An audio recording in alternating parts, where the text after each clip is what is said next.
Welcome to the Tech Panel. 1, 2, 3, 4.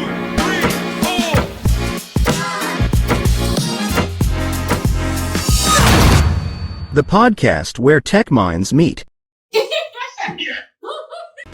Oh, hey, before we get started today, don't forget to subscribe and ring that bell.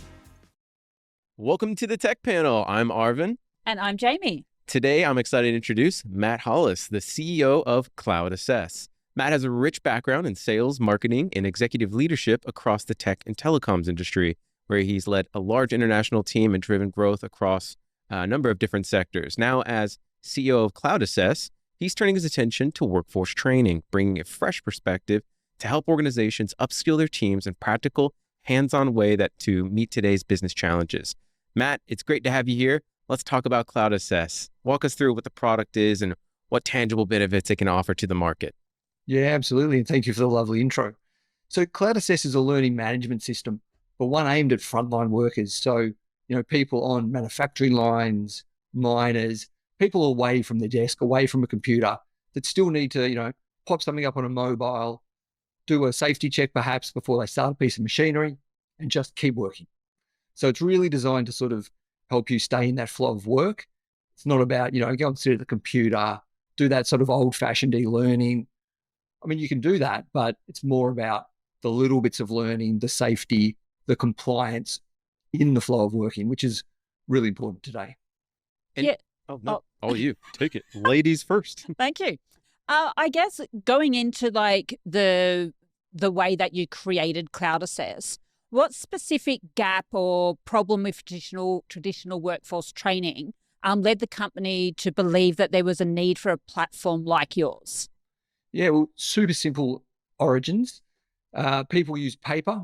If you're going to a mine site to train a bunch of workers, typically you'd have to pre-prepare. You'd have to take all the, I have to take Jamie's assessment, make sure Jamie turns up. I turn up on site, Jamie's not there, right? So you end up carrying all this paper around. Say you do that assessment, I've then got to probably store that paper for 7 years. So expensive, inefficient. And the idea was, wouldn't it be great if you could do this on a tablet device? Mm-hmm. And so that's where it really kicked off. So the founders of the business were actually running a mining RTO. And so they solved the problem for themselves. Mm-hmm. And as they did, everyone else sort of looked over and went, oh, that looks good. Could we have that? And they're off to the races. Help me understand, you said this system differs from typical online learning. What exactly is the differentiator then between this system and online learning? How would you sell someone if they're saying, I want to get this online learning system or Cloud Assess? What is that big differentiator between those two products? Yeah, so two real key differentiators, which really honestly sounds strange that I get to say this in 2024. So they are works on your mobile device beautifully and is easy to use. Now, having used a lot of consumer apps, you'd sort of say, well, isn't that just, table stakes? You would be shocked at how appalling a lot of them are as soon as you move away from a computer. So that's the fundamental difference. A really good example, I was talking to one of our state-based police forces where they equipped their whole, everyone in the field with a Samsung Galaxy device and their LMS won't run on. So just it's not there where they need it. You've got to remember everything that happened, or you've got to pre-prepare and you've got to do it all on a computer. So that's the sort of singular difference. We obviously do standard e-learning. You can still sit at a computer and do all those normal things. It's just the add-on, it's specifically designed for people away from the desk. And you said this started as an assessment mechanism for mining, and now it's kind of evolved into a training platform. Yeah, absolutely. So absolutely started to solve that assessment problem. Yep. And as you can imagine with any software platform, you get it to market and then people start asking you for additional features. And wouldn't it be great if you did the training as well? And then wouldn't it be great if you did our safety compliance as well? And wouldn't it be great if you get to the point today where the system is very powerful. Mm-hmm. And what else, is there any other functionality or key features that exist in the system aside from assessments and training? What other capabilities exist within the platform? Yeah, training and assessment is really the core, but today that sort of blends very sort of almost seamlessly into safety and compliance. Yep. So what we see is, if you think about sort of really traditional training and assessment, you do your training, you get assessed, you're done. Whereas what we see in today's modern workforce is that there's lots of, micro learning or micro assessments, and it's usually very compliance and safety focused. Yeah. So, making sure that's available exactly when you need it, you can click in, you can click out. Really great example, you're learning to drive a great big mining truck. You want to assess someone, you're in the cab with them, you're taking a video while they're doing it. You maybe take a video of them running through their pre-safety check.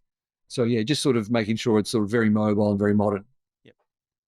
Did you find any resistance, I guess, from companies that have used traditional methods to now looking at Cloud Assess and going, okay, this is not going to work for us, or this is going to work from us? And if there was resistance, how did you sort of overcome that to get them on board with Cloud Assess? Yeah, so we definitely did. There's a lot of people, they're stuck in their ways. They're like, this works for me. I don't want to change. And it's often, people that have been there for a long time that, they've got a method that works, and that's a reasonable position. But what we found is most of their concerns are just imagined. Mm-hmm. As soon as we show them the platform, as soon as we walk them through it, you can see them having like those aha moments and going, oh, and then I could, and you're like, exactly, I've got you, right? So what we actually find is we'll present to usually like an L&D department or a head of operations, and they'll say, look, that's great, but some of my team have got concerns.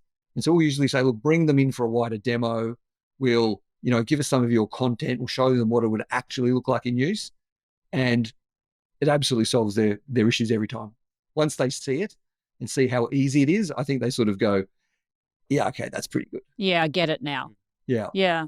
And take me back to those early days. You were saying it was initially tried and tested on mining sites. I've had the unfortunate experience of having worked on a few of them, and they usually have things very locked down. It's very safety and regimen oriented. Everything needs to go by the books. How did you break into that market initially? What was that experience like, and how did you get them on board with the new system?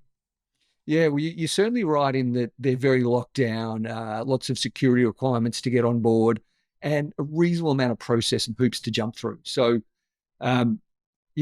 I suppose persistence is the best answer, just to be honest. It wasn't easy to start with. It gets easier over time.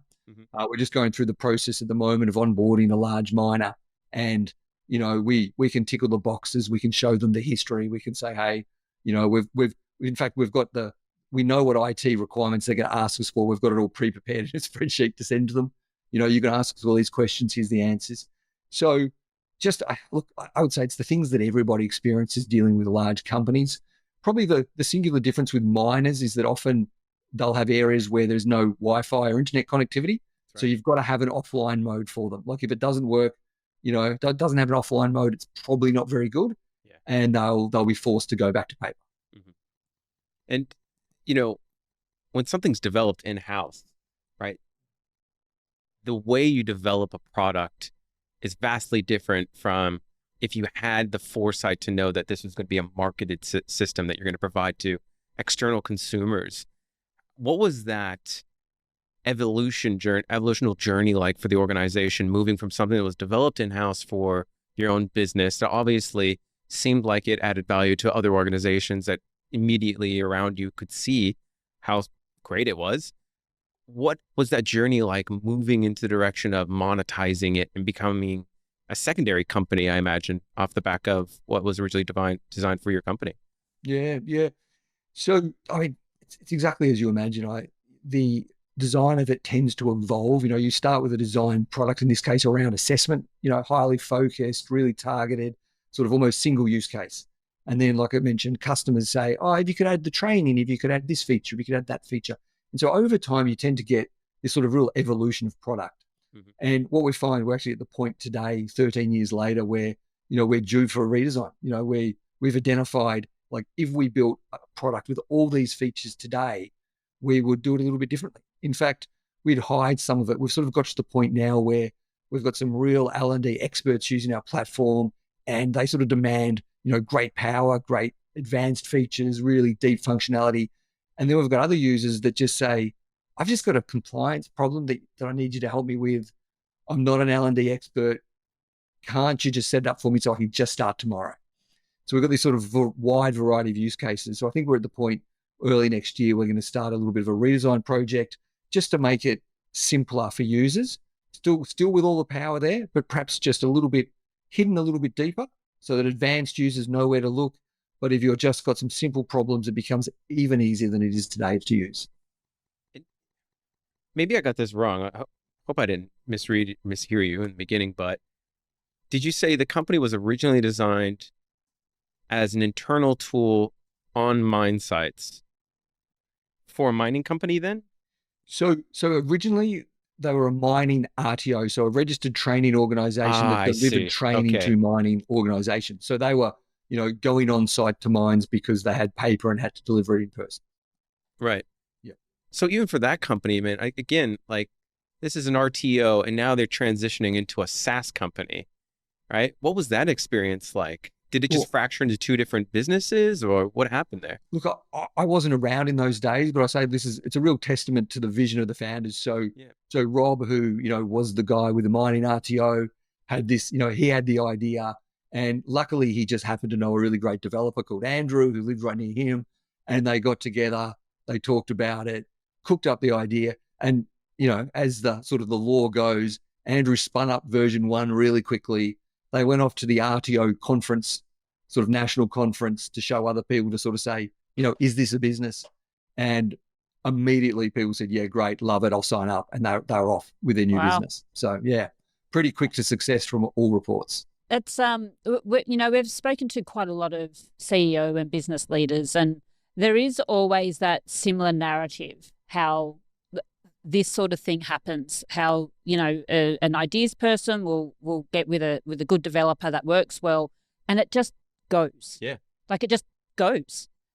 It's quite a testament to, to leaders in that way, becoming two founders and being able to stitch themselves together for one with the other. But it is a natural sort of progression with each CEO or business leader that we talk to, how familiar that same rhetoric is. Yeah, absolutely. It's it's not all as successful, but yeah, these guys knocked it out of the park. Yeah, that's amazing. I guess so. Going on from there, so what would have been? So you just touched on how they went to an expo, was it? Sorry, it mining was, expo. Yeah. So was that their big sort of win moment? Did they? And that sort of is what took them to the next level. So did they continue to grow steadily from there? Was there sort of stumbling blocks? And I'm looking at it from a side that if other business leaders, when they're listening into this, okay, so do we go to an expo because we're in this same situation now, but then this may have happened. Like it's not all, rainbows and sunshine, right?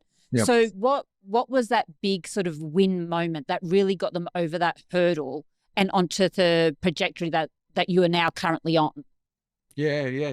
So I would think you asked, should people do this? I think absolutely. So the way they tell the story is that they cooked up this idea between them. It seemed great. They built the first version of it, and they immediately thought, how do we get the most or the largest amount of feedback in the shortest possible time? Mm-hmm. There's this national vet conference that's still running to this day. That's the biggest, event of its type in this space in Australia. And so they, organised to go there, be a sponsor and demonstrate their product. And over 2 days got, absolute hands down support from a number of, people just basically saying, love it, want it, when can I start? Yep. And they felt that the business idea was 100% validated.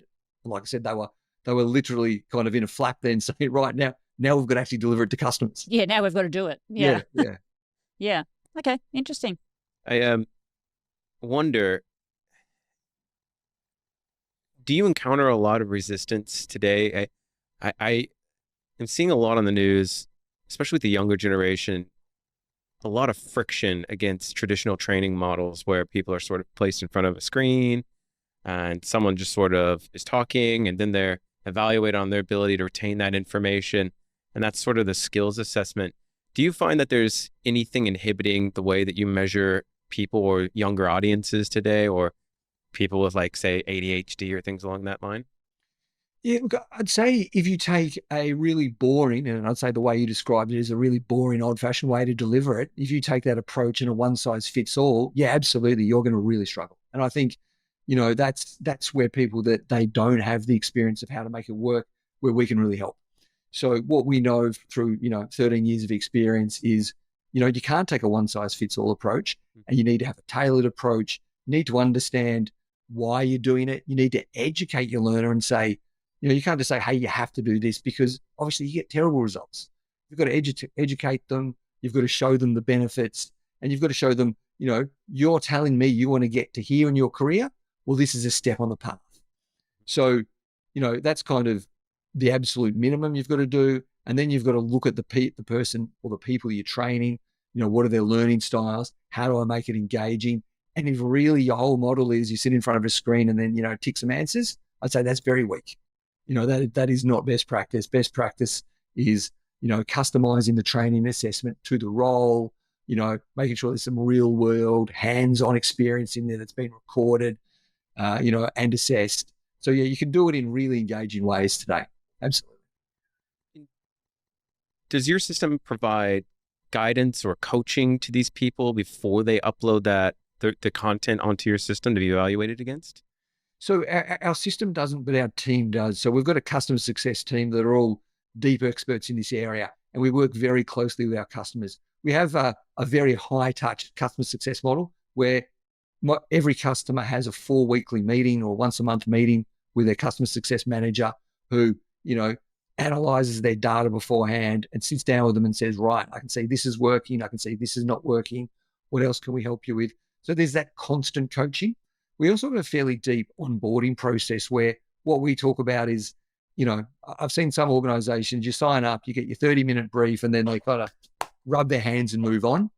You're done, right? And you're not done because you've just had 30 minutes. Yeah. We talk about onboarding to success. So onboarding's finished when you're having success.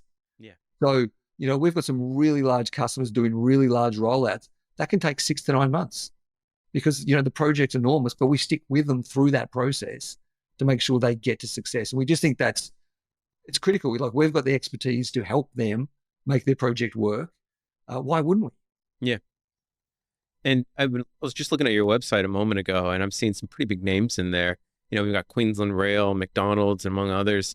So there's obviously, the recipe must be successful in some way, shape, or form to big names like that gravitating towards the product. What do you think was the defining moment that sort of got them to start gravitating these larger enterprise organizations towards your business? Yeah. So 7 years ago, McDonald's had a look at Cloud Assess to become a customer. And so that was very exciting. Obviously, they've got such a great reputation in the learning and development space. They're training and assessment experts. Mm-hmm. And so I think understanding McDonald's needs, making some changes to the product to really assist what they were trying to achieve, and then going on that journey over 7 years with them, I would say that's probably the fundamental thing. That's opened us up to these other large organizations, not only to give them the trust that we know what we're doing, but, we've evolved the product to meet the needs of these large enterprises because, they typically demand a lot from their products. Yeah. And how do you measure the return of investment for these kinds of companies? Like obviously these big name companies, they don't ever just usually purchase something and say, thank you for your time and drift away. How do you sort of prove the concept for them? What sort of metrics do you provide to help them evaluate whether or not the system is in fact successfully rolled out across the enterprise? Yeah, so we look at some very simple things on a sort of daily basis. We've got dashboards that focus on this, and it's about engagement of their users. So one of the things we know is that the users need to be in the platform and engaged. We can tell when a training setup is sort of wrong because the users they won't log in, right? So that's the simplest thing. We look at that regularly. From there, we really need to understand what is the business trying to achieve. So we've got customers that deliver accredited training. So getting people through to that successful completion, that's the metric we're looking at.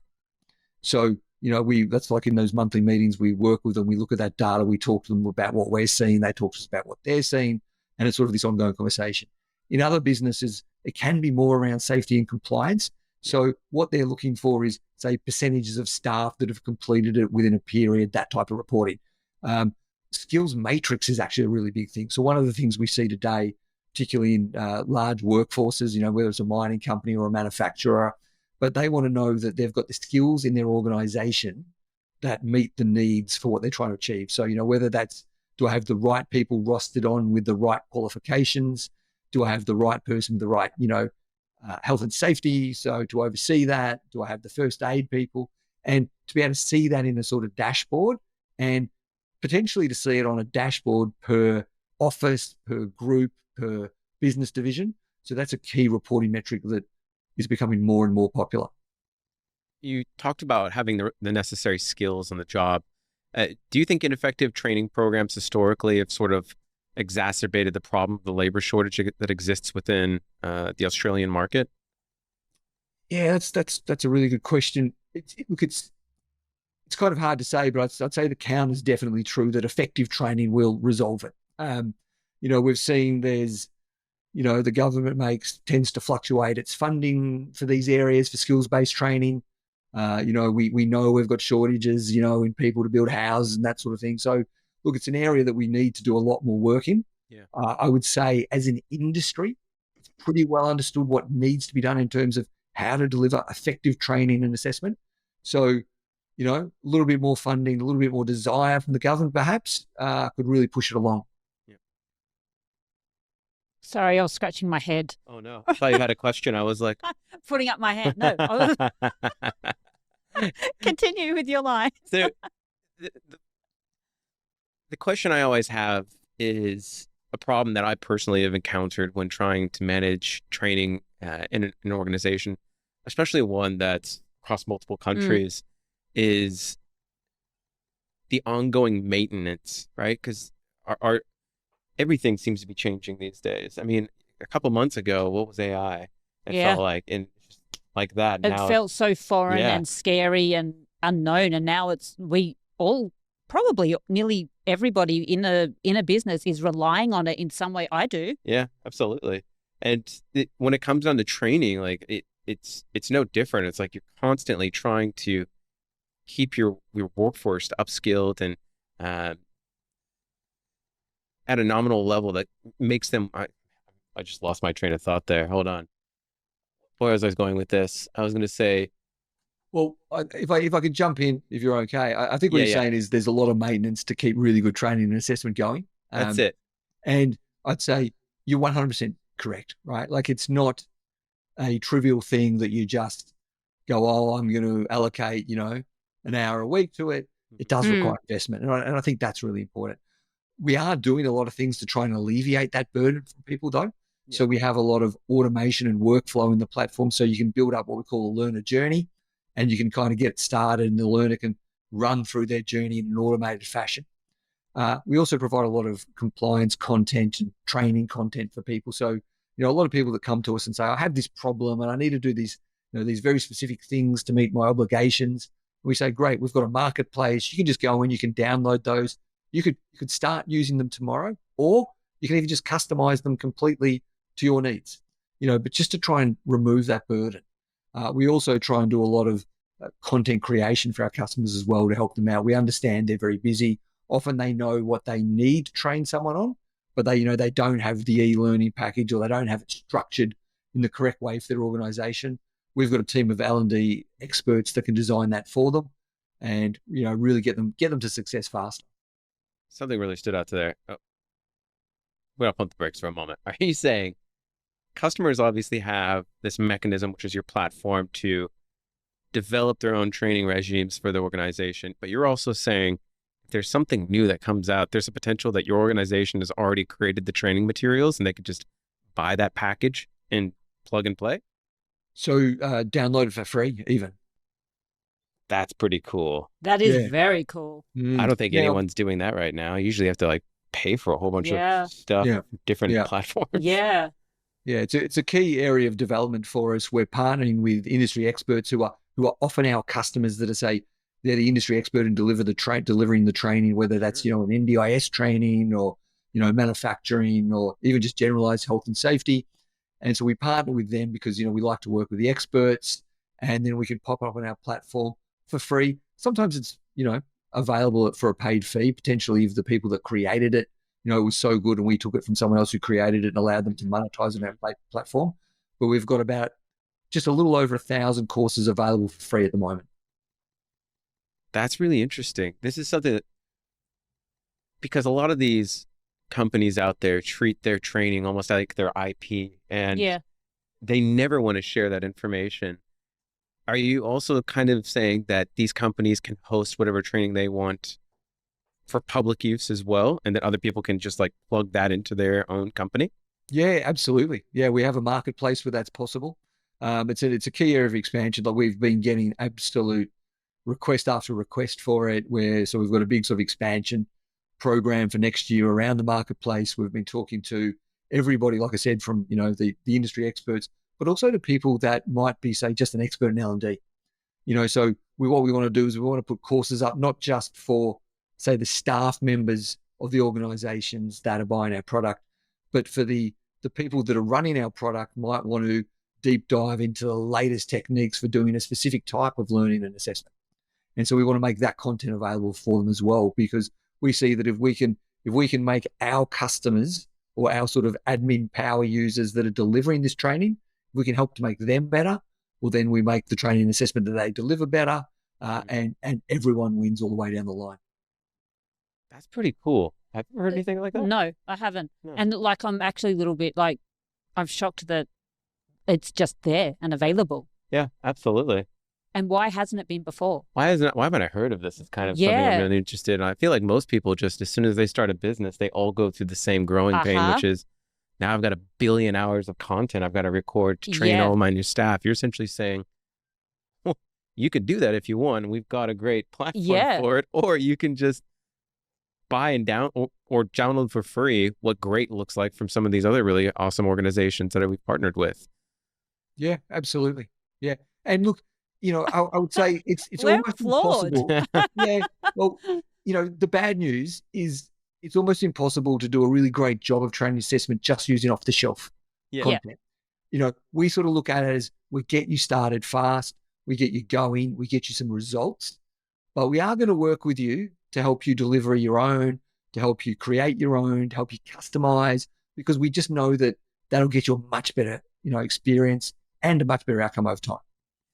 And are there any types of new systems that you're evaluating or new technologies that you're looking to incorporate? I just feel like they're going to say AI. Yeah. But are there any other types of technologies that you're looking to invest in or incorporate into the system that's sort of the next big hurdle for the company?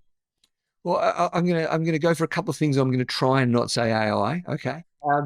So where that's I appreciated. see, where I see real growth, and this is a little bit, you know, it's 2 to 3 years away, but is in AR. You know, you have a look at someone like Meta with their Orion glasses they've come out with that, you know, augmented reality, so that overlay.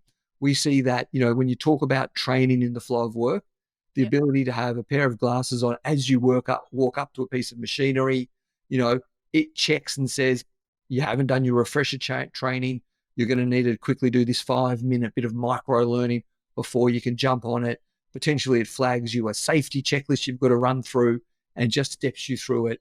And then, you know, potentially you're there to repair it. It's an old model. You haven't seen it before. It starts to highlight, okay, remove this panel, third screw on the right, undo that. So we see that as a really huge unlock to allow people to stay very present and give it to them in absolute real time. So that's something that I'm personally very excited about. I've already got the glasses, you see, so I'm really looking forward to the AR aspect that can tell me, you know, people's names and directions and all sorts of cool stuff as well. I think that's probably the one that I'm most excited about. I think the next, or perhaps a little bit before that, will be the ability just to customize learning even more. So typically today, you know, I'll talk about compliance. Compliance is the sort of the bane of a lot of organizations. They feel forced. They've got to do all this learning. I think we can do it better. I think we can get to a place very soon where, rather than sort of saying, hey, you have to do the standard package once a year and it's the same and it's really boring and, oh my God, I'm so sorry. Instead of that, we can just assess you straight out of the blocks and say, what do you know about this? We can identify the gaps and then we can customize your training to the gap. So, you know what, if you're really experienced and you've got really great retention and you know this, you might do 5-10 minutes. Yeah. Brand new, you might do an hour and a half. And, over time that'll evolve. And I think what's really great about that approach is you could roll it out to an organization, you assess everyone, you identify the gaps, you roll out the right training, you assess again, and you literally demonstrate that growth in skills and performance and capability across the whole business year on year. So I think, where there's a lot of technology we're looking at internally and playing around with that I think is going to really just make it a lot more engaging, a lot easier to use, and a lot more beneficial all at the same time. Do you see any drawbacks or pitfalls, I guess, in those two examples that you've given us for like with going into the future of training, like with the AR and because I would love to sit there, like that is so down my alley. I would love to do that.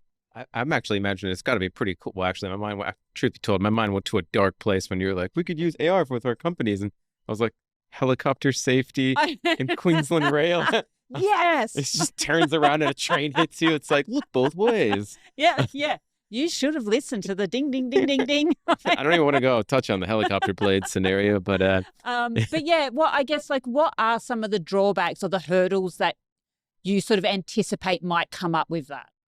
Yeah, I think it's the main one is anything with new technology. So because this is such a safety orientated space, you can't just rush in and suddenly change the way you work. It's just too dangerous. You've got to go slowly, gently, lots of testing.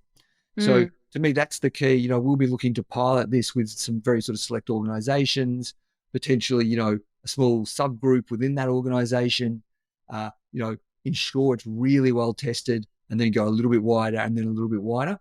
I think that's the key because to me, it's going to, when you go into one of these new paradigms, you're going to throw up issues that you just haven't thought of. You haven't seen them before.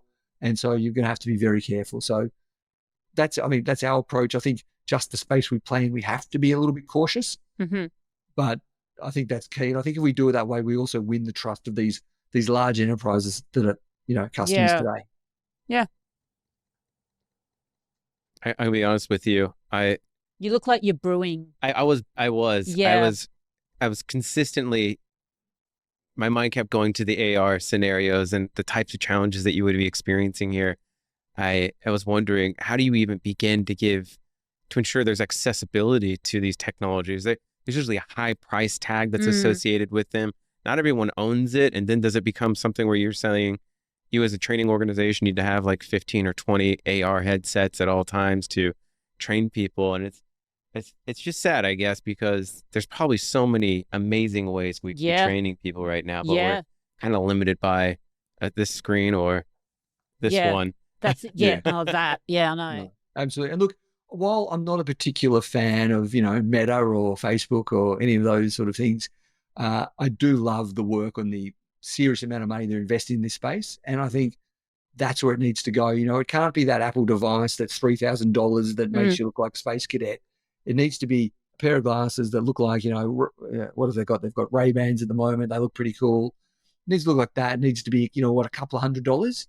Yep. And if you think about it at a couple of $100 price point, if you've got 500 people working in an area where there's, a high safety requirement, that's a really easy investment to make. Really easy investment. True. Yeah, when you break it down like that. This is a little bit off topic. When I was doing a little bit of research on your LinkedIn page, something really stood out to me and I made a note of it here.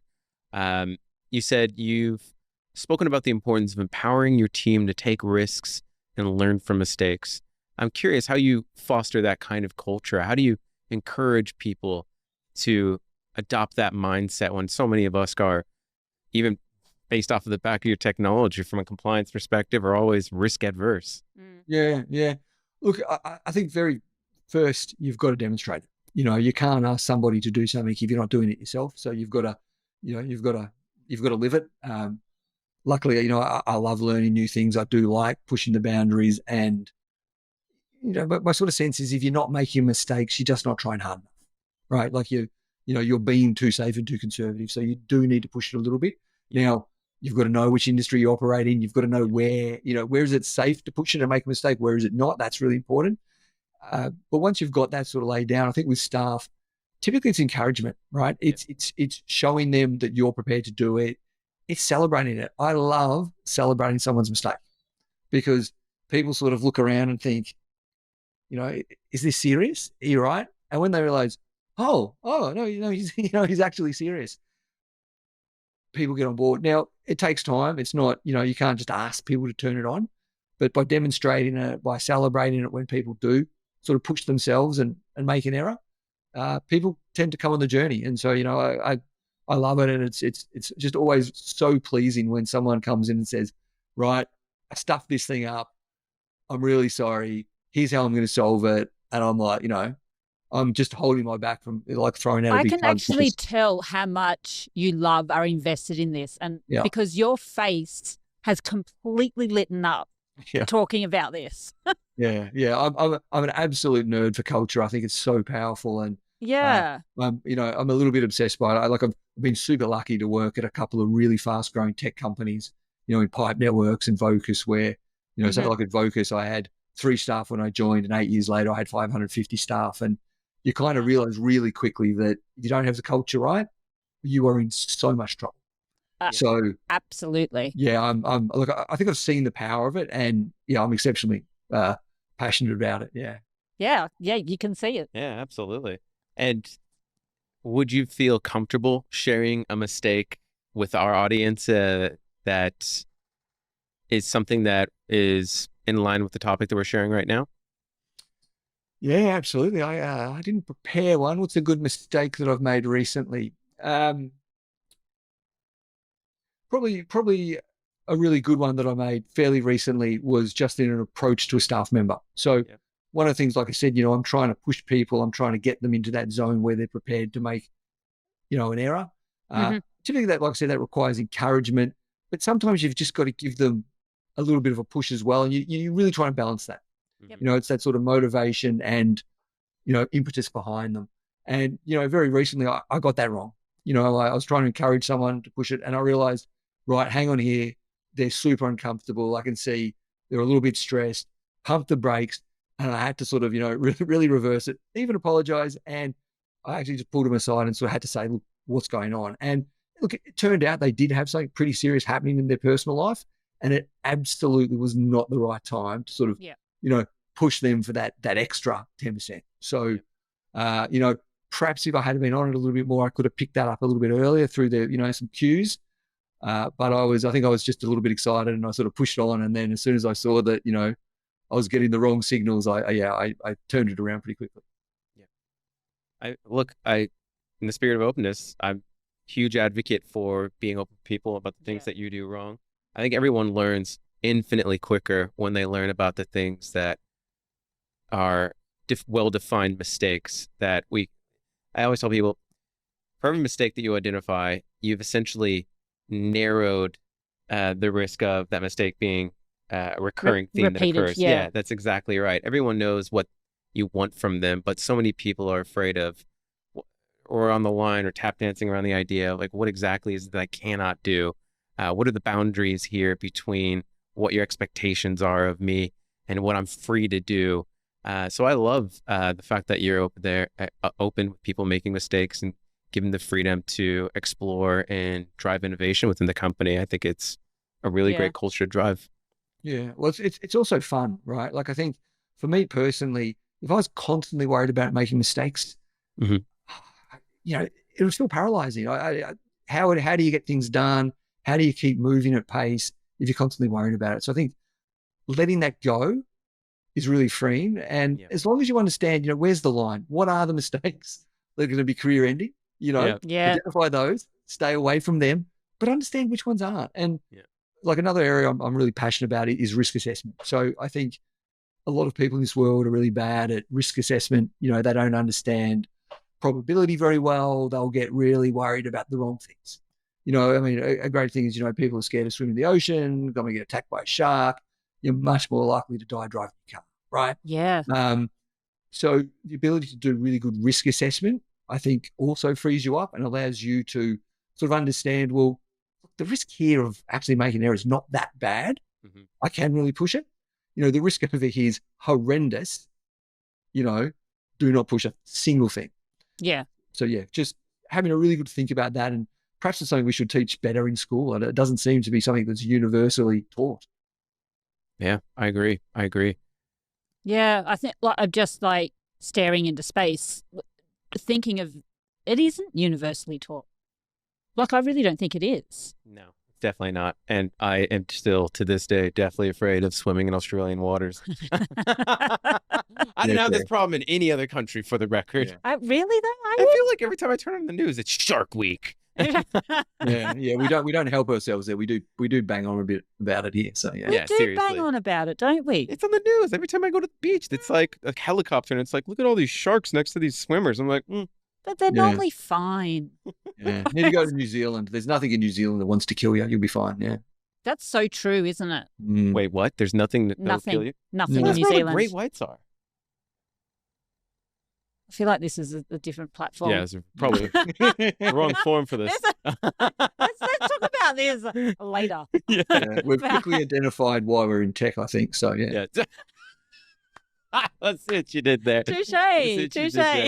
One of the second to last question I've got here is, obviously, as a CEO, are there any particular lessons that stand out that you'd love to share with the rest of the world? Something that they could all learn from you? Yeah, probably the singular lesson that I learned at Vocus that is absolutely just stuck with me was the idea of really good planning. And so one of the mistakes I always saw with planning was I'd write these really big plans and I'd share them with people. They wouldn't even read them, right? They're multi-page. They're just, you'd get nowhere. And I happened to read a book about Salesforce's beginnings, and they had this idea that planning could only ever be 2 pages. It's bullet points. Everyone's got to be really easily read and scanned by anyone and understood. And what's really great about it is you have a 2-pager, but then it tiers down to every single person in the organization. So you'll have a 2-pager at sort of company level, at team level, all the way down. So every single person knows how what things do I have to do to contribute to the goals of the company. So everyone's aligned, everyone understands. And I found since sort of adopting this method and testing it, it's been so powerful. So, really simple planning that you can share with everyone in the company that they will read because it's, it's less than 2 pages. It's a consistent format. It's always in the same format. You can update it every 3 months. So, it's really easy to come back and update, and it's really easy to check back in with. So you actually follow it. So to me, that's the huge unlock when you can see everyone in the organization knowing, okay, I do these 3X things for the next 3 months. I contribute to the success of the company. That to me is, a huge unlock. Yeah. I think all of us can relate to accidentally getting too excited about what you want to talk to someone about. And you're like, all right, 40 pages done. I've used every word in the English vocabulary. All you. Oh, yeah, thanks. please take that question. Oh. Yeah. So coming to the end, and there is a final question that we ask everybody. So looking back on your journey, so through all your careers, all your different role titles and whatnot, if you were going to start a business today, what is one piece of software that you would prioritize and recommend to others, and why is that? So for me, it's a piece of software called Things. So Things it's a list and organization app, and it is. I've been using it for years. So I'm obsessed by lists. I always have to have a list and prioritize a list and manage it. So it's a really great tool that allows you to have, multiple lists and all these different things going on with their projects or tasks, but you can just show, what do I have to do today? Yep. And so you can have this, 100 things in your list, but you can see the 3 things you're working on today, which I love. I don't like if I had to look at a list of 100, that'd sort of give me a little bit of anxiety. Whereas if it's 3 things I've got to do, great. And I can stay focused, and it's actually open there on my screen, and it's always open there on my screen. I'm looking at him in my peripheral, and I am fairly certain, because you are a list person and I am a list person, and please tell me you've looked it up. I have it open on the screen right now. I'm so excited. I actually Googled it immediately. I was like, I love a good checklist. Now, okay, that's amazing. I'm serious. This is the great thing. Do you use Mac Mail? Do I use Mac Mail? Yeah. No, I have company mandated mail over here. Well, if you say use the Mac Mail client, which can connect to Google or Microsoft or whatever with Things, then you can actually drag. Someone sends you an email and says, hey, Matt, I need to do this by the 17th. And, it's the 1st. And I'm like, I don't need to pick that up to the 11th. You can drag that email into a task, snooze the task to the 11th, completely forget about it. And on the 11th, it reminds me, I'll click on the link, open the email. That's right. I'm going to do it. Like, it is amazing. All right. I feel like hopefully things watch this and they give me a lifetime free. What are going to be? They're going to put a press release out. They're going to be like, "We're excited to announce Matt Hollis has joined the company." Yeah. I am so personally excited about getting this because that is how I work. Yeah, it is.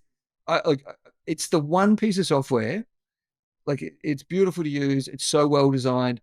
Every now and then I think, if it just did this one extra thing, but I can't stop using it, right? Like it nails its core purpose so perfectly. It syncs between, my computer and my iPhone. I've always got it there. Yeah. Amazing. I love it. I love it too. From the bottom of my heart. Thank you, because he's smiling, so I know he's liking it already. Oh, serious. Yeah. I'm getting sweaty. Enjoy. Yeah. Love a good checklist. He's getting way too excited. Yeah. It's very satisfying when you click them and they disappear too. Like it's got that down. Yeah. Yeah. It's like my list now is literal Post-it notes. And then once I'm done, it's that scrunching up and tossing it in the bin. Really? Yeah. Post-it notes? I am old school. Yeah, We're a tech company. That's why I'm so excited about this. We just lost like 20 listeners. Before this happens any further, Matt, thank you so much for joining us. It's been an absolute pleasure having you on board. And we'll keep watching this space. You're probably going to hear about us using it in one of our next episodes. Yeah, definitely. Yeah, love it. Yeah. Thank you so much, Matt. No, thank you. Really appreciate it. Cheers. Cheers, mate. Megan, don't forget to subscribe and hit that bell, and we'll see you in the next episode. Thanks for tuning into the Tech Panel. If you like what you heard, make sure to subscribe on YouTube and follow us on TikTok, Instagram, Facebook, and LinkedIn to stay connected. A big thank you to our major sponsor, Codeworthy, for powering today's episode. And join us again on the next episode of the Tech Panel, where tech minds meet.